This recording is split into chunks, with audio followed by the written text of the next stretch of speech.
வாசகர்கள் அப்படிங்கிறத வந்து நீங்க கணிக்கவே முடியாது. இது என்னுடைய தாத்தா அன்பில் அவர்கள் மற்றவரிடம் சொல்லி மற்றவர்களிடம் சொல்லியதை நான் கேட்டிருக்கேன். அமைச்சராக நான் இந்த அறையில் அமர்ந்திருக்கின்றேன். என்னை பார்ப்பதற்காக பல பேர் வருவாங்க.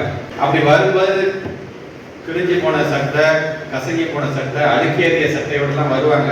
வந்தவரெல்லாம் அமைச்சரை பார்க்க முடியாது, போயான்னு சொல்லிடாதீங்க, அவனை எங்கள் ஊருக்காரங்களா இருப்பாங்க, அவங்க இல்லைன்னா நாங்கள் இல்லையா, முதல்ல அவங்க உள்ள விடுறியா என்று அவர் சொன்னதாக நான் கேள்விப்பட்டேன். அது போன்றுதான் வாக்காளர்கள் மட்டுமல்ல, வாசகர்களையும் உங்களால் கணிக்க முடியாது. அதுதான் அவங்க நேரத்தில் நான் சொல்லும்போது நாங்கள் கேட்கின்ற கேள்விகள். முதல்ல நாம ஒரு நூலகத்தில் இருக்கும்பொழுது நூலகர்கள் அங்கே இருக்கின்ற புத்தகத்தை வந்து தரவா நாம தெரிஞ்சுக்கணும். முழுமையான எல்லா புத்தகத்தையும் படிங்கன்னு சொல்லலை. ஓரளவுக்கு எழுத்தாளரை பற்றி அவர்கள் என்ன மாதிரியான படைப்புகளை படைக்கிறார்கள் நன்கு அறிந்தவர்களாக நாம் இருக்கும்பொழுது தான் வாசகர்கள் நீங்க வெல் இன்ஃபார்ம்டா இருந்தா போதும். உங்களை பார்க்கும் பொழுதே அந்த நூலகம் எப்படி இயங்குது என்பதை ஒரே இடத்துல கணிச்சுப்பாங்க நம்முடைய வாசகர்கள்.